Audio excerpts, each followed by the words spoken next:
qui est le plus important probablement, c'est de retenir que la santé ne se résume pas à l'absence de maladie.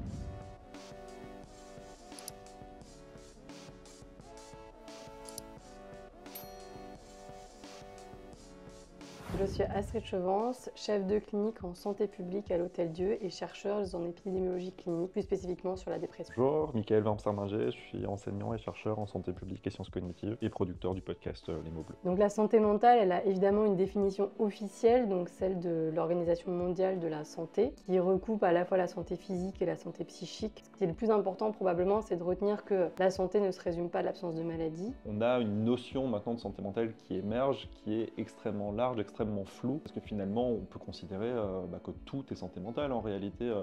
Forcément la différence avec les troubles psychiques, ça va être cette rupture avec le fonctionnement habituel de la personne. C'est quand il y a cette rupture dans le quotidien qui fait que certains signes, certains symptômes vont provoquer justement des changements d'habitude, des changements sociaux. C'est ce qui fait la démarcation avec des variations du normal, donc une souffrance qui s'inscrit dans la durée. C'est pour ça que les personnes vont souvent solliciter des soignants pour les aider à sortir de cette souffrance. On est dans des phases, en fait, ce qu'on appelle de négociation en sociologie, du sens de certains concepts. Et c'est pas seulement du sens du concept, c'est de quel type de pratique on met derrière, quel type de discours vont contribuer à façonner ces pratiques. Soit on est observateur un peu dans ma position, c'est-à-dire de chercheuse, soit on est en position d'acteur. Donc les enjeux sont différents et il faut bien avoir ça en tête. Donc quand on entend parler de santé mentale, il faut se demander qui parle, avec quelle visée. Et le deuxième point, c'est que la plupart des interactions humaines sont fondées sur des malentendus, puisque justement on emploie des mêmes termes, mais rarement on met le même sens. Quand on va à des événements et qu'on parle de ces concepts, qu'est-ce que tu entends par santé mentale? Qu'est-ce que tu entends par stigmatisation? Qu'est-ce que tu entends par déstigmatisation? Santé mentale, c'est surtout aujourd'hui cocher un mot-clé en fait. On ne sait pas si la santé c'est un concept, est-ce que c'est une valeur, est-ce que c'est une norme qui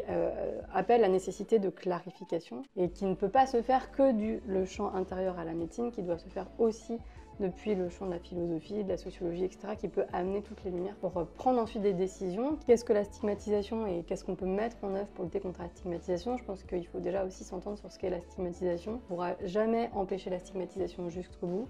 Ça fait partie quasiment des dynamiques sociales en fait, c'est que cette stigmatisation, non seulement évidemment elle aggrave le pronostic des personnes, mais aussi c'est une barrière à l'accès aux soins, puisque les personnes refusent d'endosser l'étiquette du diagnostic. Ça, c'est toute la philosophie de Canguilhem qui disait justement à partir du moment où on diagnostique une pathologie, en fait, on normalise la normalité, on réintègre les gens dans un groupe en leur disant « d'accord, c'est une maladie ». Et là, si les personnes qui ont des troubles psychiques ne font pas cette démarche de soins parce que c'est stigmatisant, c'est un problème sur leur vie directement. On dispose de quelques méthodes qui sont mises en place par certains acteurs pour lutter contre la stigmatisation. Finalement, si on enlève le stigma sur quelqu'un, quel est le but derrière? Est-ce que c'est de réduire les discriminations? Est-ce que c'est d'augmenter l'accès aux soins? Est-ce que c'est d'augmenter la qualité de vie, les rapports sociaux, etc. C'est que là aussi, il y a un courant, il faut déstigmatiser, mais pourquoi faire? Donc il y a toutes ces méthodes qui sont utilisées, des communications à grande échelle, tout public, des méthodes par contact, par la rencontre, les bibliothèques vivantes, les interventions dans les écoles. À l'heure actuelle, on ne peut pas dire qu'il y en a une seule qui fonctionne vraiment. Il n'y a pas de résultat, en tout cas aujourd'hui, qui montre qu'il y a un effet positif, même parfois des effets négatifs. Donc d'où la nécessité aussi là, de redéfinir vraiment qu'est-ce qu'on cherche à provoquer finalement comme effet. Par les codes de déontologie, c'est interdit de faire une différence entre les gens, quelle que soit leur différence sociale, d'origine, de type de maladie. Après, ce qui est très difficile, c'est de savoir comment se comporter, quoi dire, pour que justement on soit dans le soin. Et ça peut être très déroutant quand on n'a pas été formé, de savoir comment on se positionne en tant que soignant face à des comportements ou à des discours. Ne jamais oublier que ces gens-là peuvent aussi avoir des maladies qui n'ont rien à voir avec leur trouble psychiatrique et qu'il ne faut pas tout mettre, toute symptomatologie sur le compte de la pathologie psychiatrique. Je pense que ce qu'on peut dire aux professionnels du soin, d'ailleurs ce partenariat avec la Fabrique des soignants montre bien qu'un soignant c'est pas quelque chose qui est figé dans le temps, c'est quelque chose qui se fabrique, on évolue tous au quotidien, on se forme tous au quotidien, on apprend des nouvelles choses, on a des pratiques qui se modifient. Alors certes l'inertie au changement fait que c'est toujours très difficile de changer ses pratiques et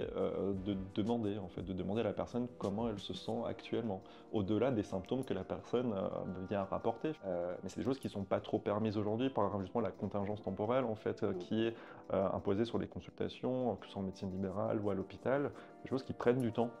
Effectivement, il y a une contrainte qui est imposée notamment par exemple par l'Organisation nationale des soins en psychiatrie, qui est la sectorisation. Selon en fait mon lieu de résidence, je vais avoir plus ou moins accès à des soins de qualité. La contrainte aussi qui est qu'aujourd'hui, quand on est adulte, le fait d'aller chez un psychiatre doit se faire sur orientation du médecin généraliste, ce qui n'est pas le cas avant les 25 ans si je ne me trompe pas. Donc il y a ça aussi, le fait de devoir avoir ce premier contact avec le généraliste, souvent le médecin de famille.